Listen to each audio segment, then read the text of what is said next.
sign up, the legislature's going into session and lock up your wife and your kids, because I have that sign in my office, and I had people criticize me for that sign, so I've taken it down. But it's in my storage on the second floor. Let me talk to you a little bit tonight about what's going to be going on when we come back into our session, which starts on January the 11th, I believe. And we've got a really busy session. And I think my speech has probably changed since the elections, because I used to say that we probably couldn't get anything passed. We couldn't even honor Gary or the Ellis County Tea Party with 76 votes because we would be so contentious. But with 99 Republicans, I hope we can have a real easy session and be able to pass a lot of good things and get out of there in 140 days. And that's my hope. But one of the big things during this session is redistricting. And that's never an easy task. And sometimes you and I may be real good friends, but you may be wanting part of my district, or I may be wanting part of your district, and all of a sudden we become political enemies. And so, because you're a Republican or you're a Democrat, doesn't mean that you're going to be friends with the issue of redistricting. We get our numbers about in March. I'm on redistricting. It's a very political committee, very contentious committee. The last time I was on it, everybody just screamed and yelled at each other for the whole session, and then people went to Ardmore, Oklahoma, and the Senate went to New Mexico. It was a mess. And I said, if the Republicans go someplace this session, there won't be anybody left, but there won't. We'll sure go to someplace nice in Ardmore, Oklahoma. But redistricting is very contentious and something that we will be dealing with. We're having meetings right now on it. We're having, Tommy, there's meetings all across the state. People want their representative, their congressman to remain. We will gain probably 4 congress people this next redistricting cycle.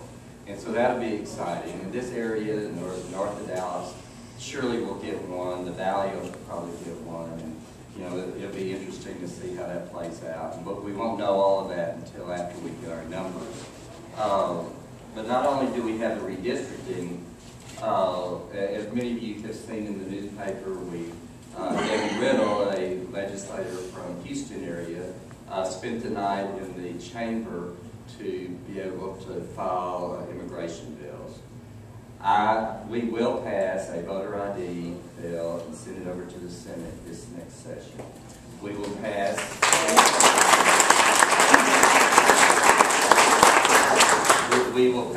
the Arizona type immigration laws. Awesome. And we will secure our borders. Yes. I'll talk a little bit about, I'll talk a lot about the budget in a minute, but we were going over our budget. In fact, every Wednesday and Thursday I'm in Austin to discuss the budget. And we were talking about border security and how much money we're having to cut a lot this session. But that was one thing we didn't think we wanted to cut in border security. In fact, we need to beef it up. So we'll definitely be doing something like that. With a busy schedule like that, you think, well, we still have to do sunset issues. We were not able to do those sunset issues last time. That is TxDOT and Department of Insurance. And with the 76, 74 House, it was hard to get a lot of accomplished that a lot of us wanted to do.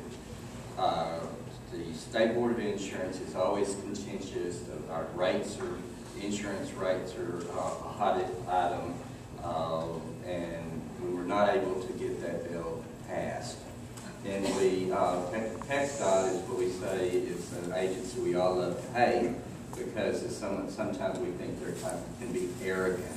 And so we couldn't pass either one of those. And if you don't pass the sunset bill, that means that agency goes away. And So at the last day, we did not have what we call a parachute for those two agencies, which meant those two agencies would cease to exist in September of this biennium that we're in now. So I filed what we call a technical correction at the last day of the session to keep that issue alive, to keep those two agencies alive. And I used it as my reason for it is the governor accepted the stimulus package, and we were receiving over $2 billion from the federal government for highway funds, and we needed to keep that TxDOT going to receive those funds. And I used a similar deal for insurance. We passed it in the House, got about 120 votes, but the Senate didn't buy it, so we had to go back in special session to do that, to keep those two agencies in existence until this time. But we will do TxDOT sunset and Department of Insurance sunset. Of course, what I spend all my time on is the budget, and you will hear all different kinds of predictions about where we are in the budget. What is our shortfall? And our shortfall, bottom line, is created because our sales tax is not, the collections are not near as high as they were the last biennium. Now you may read in the paper, yes, well they're up 6% from last October, 6% from last September.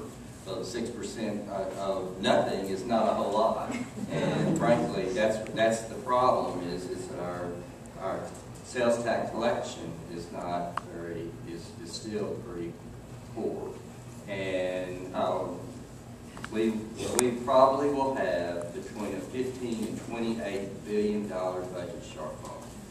Now let's talk about why we talk about 15 and 28. Bottom line is 15. No, keep in mind our general revenue budget is about $80 billion. So when you're talking about 15 to $28 billion, you're talking about a pretty large percent of our budget is that we're not going to have the funds to do